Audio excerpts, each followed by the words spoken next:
got 6 questions to fit in 14 minutes. I was thinking of Parth for this one. How do you measure results? When the real goal is a generation or more away? How do you measure results? Glad you got that.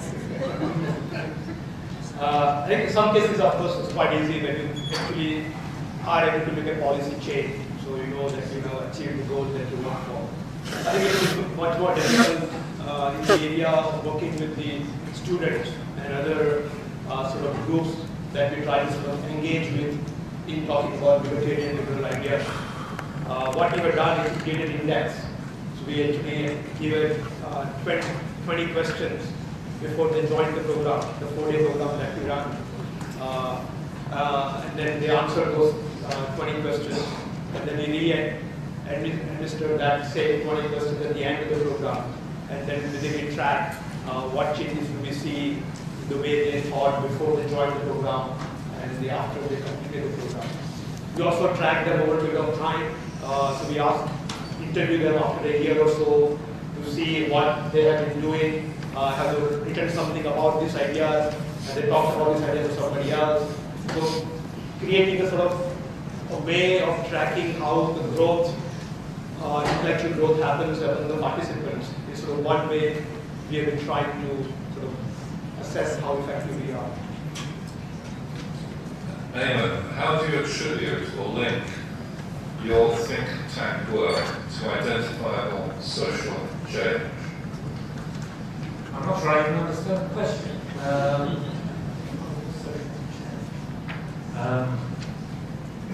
Okay, we can't answer the question exactly what get that there.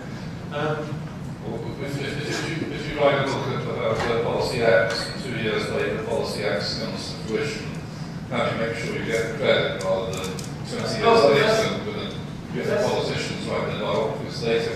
Yes, if that's the question, that's no problem at all. You don't take credit. You can mention as, I think President Reagan has a little thing on his desk saying, achieve an awful lot, you don't mind who gets the credit. And many policies that we've initiated and that other people take the credit for. Equally, there are maybe more policies that we might have initiated that other people have, in the process of the public debate, improved and indeed changed, and sometimes changed beyond recognition. So we see ourselves really as being simply one voice in a choir, and you need the whole choir in order to get the volume. And if you're successful, fine, then you all get some credit. Certainly the people who are in the know, on the inside, who follow how public policy is made, will give you that credit even if the newspapers and the general public don't. We've got a pair of linked questions here, and I'm going to give the first one to Larry and the second one to Parth, but I'll read them both out now. So Larry, how do liberty advocates better win hearts as well as minds? And whilst you're thinking about this one to Parth, and to be specifically directed to Arthur, you know John Haidt? Haidt. You know John Haidt well, the moral psychologist. How has his work influenced first your message and second the style and delivery of your message? First, Larry, how do liberty advocates better win hearts as well as minds? You know, I think Arthur raised it brilliantly in his first points. You've got to bring people into the equation.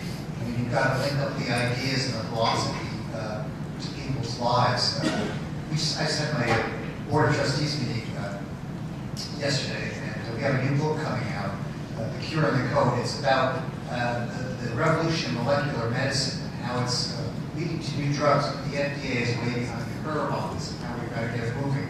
And it's written by this a brilliant scholar who many of you know this group, Peter Huber.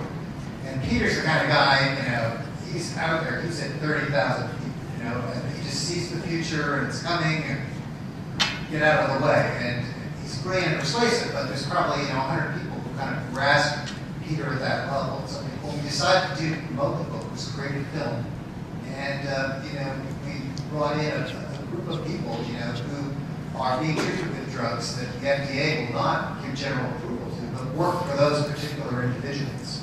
And they're heartbreaking stories, but these are real people whose lives are on the line.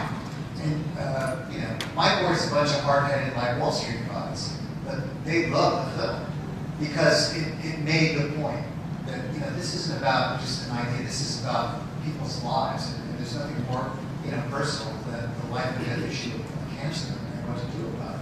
But it brings, you know, it brings Peter's ideas perfectly in alignment with the reality of people, which have got to bring people into the discussion. Moral philosophy is the key to touching people, touching their hearts, and ultimately being successful. So I'm going to talk about the work of my friend Jonathan Haidt, who teaches here down the street at New York University. But the point is basically, there's an overwhelming amount of data and research on the way the human brain processes arguments that shows that people will assess a moral argument differently than any other kind of argument. Furthermore, that they will assess morally your standing in the first 7 seconds. You have 7 seconds to make an argument. How are you going to use it? How are you going to make a moral point in 7 seconds? Because if you don't, every second that comes after that, you're irrelevant. Nobody will listen to you. Your 7 seconds basically must be, we're in the business to fight for you, whether you agree with us or not. Now, that opens the door to all kinds of questions. How are you going to fight for me? And this gets to the idea of morality. How do you make a moral case? Okay, Jonathan Haidt, the moral psychologist, points out that there are 5 moral pillars that people use to justify the legitimacy of any system. The free enterprise system, the government, the public transportation system, doesn't matter. Any system, there are 4 criteria that people have. 2 are 100% criteria, which is to say they're universal across the population, and 3 are limited to how conservatives and libertarians, particularly conservatives, see the world. The 2 100% moral principles are compassion for the vulnerable and fairness to all. Right? Equitable treatment toward all, not equality. Equity toward all. The 3 arguments that are limited largely to conservatives are respect for authority, loyalty to team or country, and purity in personal matters, especially regarding sex. Now, there's one issue that's not moral at all to conservatives or liberals or centrists or libertarians or anybody, and that's any argument having to do with money. If you talk about money, people will get interested, but they will not engage morally. So what this basically says, what this tells us, the arithmetic of this tells us, is that where we have been on the right has been working in a zone of moral salience between 0 and 30%. We make money arguments, we talk about patriotism, we talk about sex, we talk about authority. That's somewhere between 0 and 30% of the population engages with us morally. And we kick over to the other side, compassion toward the poor and fairness to all, as if these were left-wing issues. They're 100% moral issues. You want to engage, you follow up your 7 seconds by talking about compassion toward everyone. And you know perfectly that if you want to lift people up around the world, you need to do it with globalization, free trade, property rights, rule of law, entrepreneurship. Everything that we believe in are the only way we can save billions of poor people around the world. You know it as well as I do. It's a basic question of compassion, and you know that there is nothing good or moral about taking a government system and bankrupting it and passing the bills on to the next generation of people who are completely innocent. We are the people, we're the guardians of compassion and fairness, and until we use those arguments, we've missed all of the morality because we've been unwilling to engage the arguments that engage people's hearts and minds most.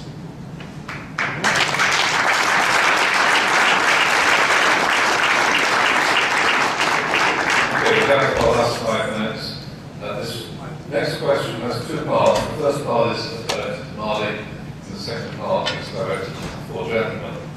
The Marty, being a people tank seems so daunting.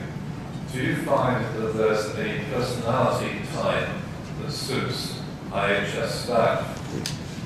And the rest of you on the panel, the rest of you feel that you tend to surround yourselves with particular personality types, good or bad? Marty? No. No, we have every kind of personality type at IHS. We have every kind of, we have multiple disagreements about ideas and the fine points, but, and so, no. So if the other panelists wish to say anything about the personality types that they may be? as I said, take a lot of young people and train them up and send them into public life where they, if they've spent a year or two with us, they are really quite ferocious when it comes to being in the political world or wherever. So I think we surround ourselves with a lot of young people. And also, another great advantage that we don't have to pay them so much. And this is one of the great problems of think tanks, actually, is raising enough money to pay for good people and trying to retain good people by paying them deals. But think tanking, certainly in my country, is a young person's pursuit. When people start having husbands, wives, families, children to support, and they go out and get a proper job. About 30 years ago, but I like it so much.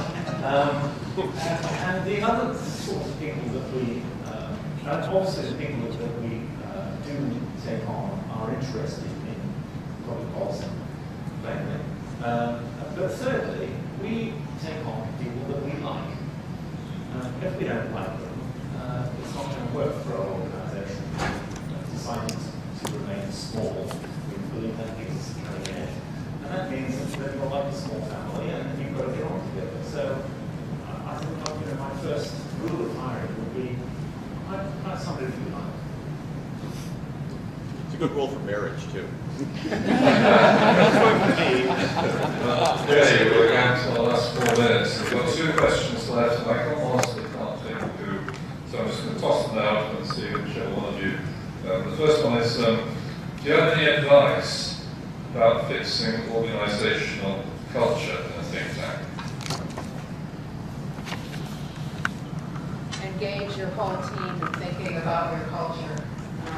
We revisited our IHS value statement this past year, and it was across the organization. We engaged people in discussing it and refining and refining and refining, so that when we put out our revised value statement, it wasn't anything new because everybody had been a part of the conversation. Now we have to make sure it's put into practice. Did you lose anyone in this process? Not because of that. Organizational culture is something we read and think about all the time. And it's a tough problem because we have unreasonable expectations, and somehow we're going to have these teams that have this unbelievable esprit de corps where all of the values are going. And that's because that's what you read about in business textbooks. You hear about companies and their best practices are such that you have this visionary CEO that surrounds him or herself with this fantastic talent, and they're all running in the same direction. They feel so fulfilled and rewarded by the culture, and then it's wonderful. Well, the truth of the matter is those best practices are not accurate, and if you have any sized organization, that you're going to have a lot of different personality types. AEI is 206 full-time employees.